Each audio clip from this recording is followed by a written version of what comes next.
Welcome back to another episode of Rewiring Health. I'm your host, Kelly Kessler. And today we're going to talk about 3 strategies you can use to get to sleep quicker when you can't seem to turn your mind off.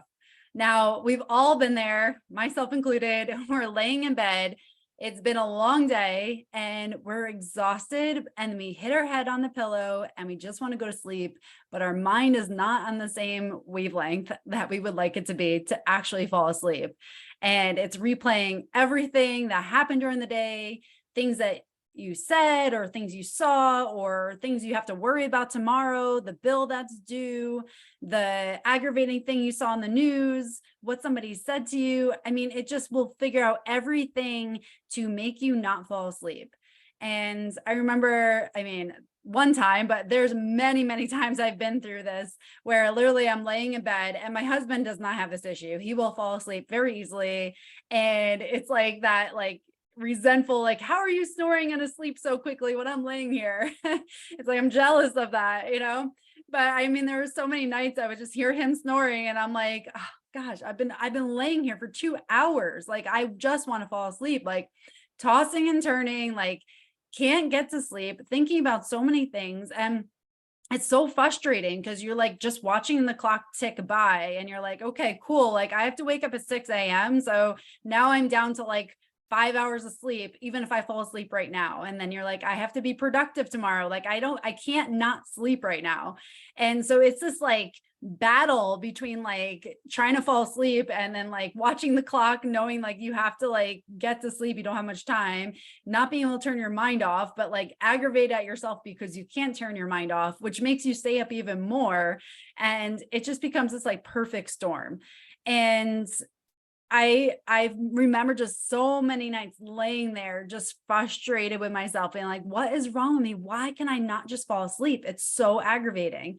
And so I'm sure if you're listening to this, you probably saw the headline of this podcast and you listened to it because you've probably been there. So you may completely know what I'm talking about. And so to be able to fall asleep quicker is such a gift, and to be able to sleep period is such a gift because this is such a part of personal care.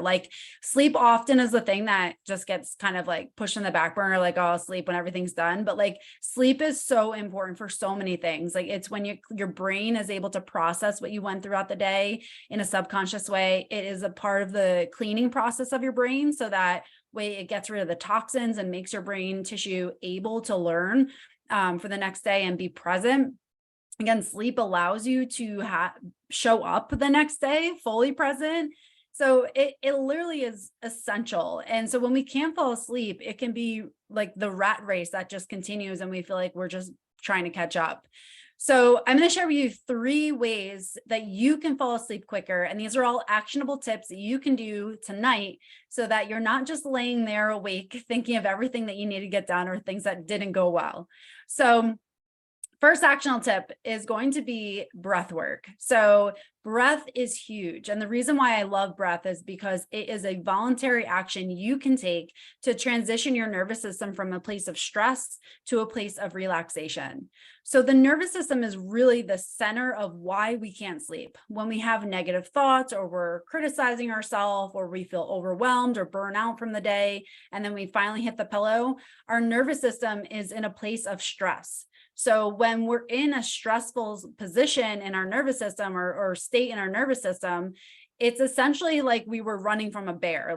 That's how our nervous system perceives it, that there's some threat to our system. And of course, if there was a threat and we were actually being chased by a bear, do you think it'd be a good idea to fall asleep? No. So your nervous system is going to do everything in its power to keep you awake, because when we have these negative thoughts and these things running in our head, it's perceiving that there is a threat and it does not want you to fall asleep because we have to handle this threat before it can actually get to a place of relaxation.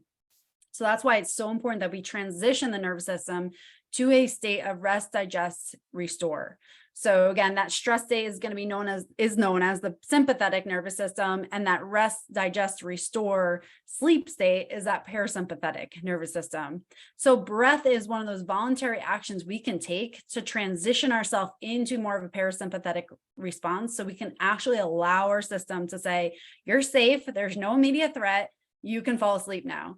So one breathwork practice that I always love to start with is a physiological sigh. So again, there's a lot of breathwork practices you can do, but I find this one is just a really good starting place. It's pretty simple and it has been a very effective for me and many of the people I've worked with. So what you're going to do is you're going to inhale through your nose for a count of 4. And then you're going to, when you feel like you have maximal air in your lungs, you're going to try to take just another little sip of oxygen or air. And then you're going to hold that for a count of 4 and then release through your mouth for a count of 6. So I'll just guide you along and you can do this if you're listening or watching. So you're going to inhale for 4. Take another little sip. Hold for 4. And then slowly exhale through your mouth for 6.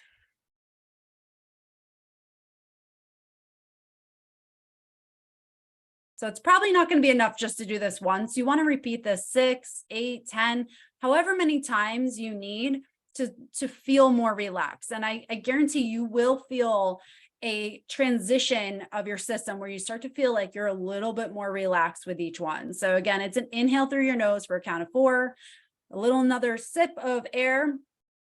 So fully expanding the lungs, holding that for 4, and then exhaling for 6. So breath is going to be the first thing you're going to do when you feel like you can't sleep. So doing this in bed, you can do a seated, laying down, whatever you prefer. The next one is going to be progressive muscle relaxation. So what progressive muscle relaxation is that it's a contraction of the muscles, a hold, and then a gentle release of the muscle. And it usually works in a progressive way. So a lot of times you'll start with the toes contracting, moving up to the calves contracting, and then relaxing, quads contracting, relaxing, glutes contracting, relaxing, and then so on and so forth, all the way up through your face, even contracting and relaxing.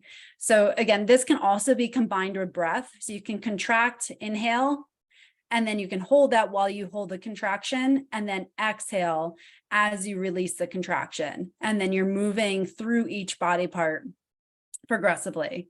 So this works tremendously because why this works is that you're using the breath and the nervous system to teach the body that it is in a relaxation mode. So when we're stressed, we are contracting muscles in a way that we're not even aware of. So when we have negative thoughts or we're just ruminating on things that happened, our body is responding to that as well. So we have to teach our body that it is in a relaxed state so that our mind, which has a reciprocal relationship to the body, can say, oh yeah, there is no threat. It's okay to sleep at this time. So that is another tip to help you fall asleep quicker.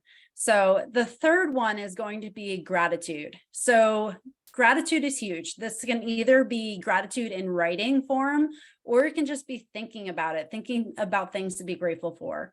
And often, sometimes it's really hard to think of things to be grateful for when you're in a stress state. Like I remember so many times in my life when I had so much to be grateful for, and I look at that in hindsight, but at the time I couldn't see anything that I had to be grateful for because I was in such a bad place mentally.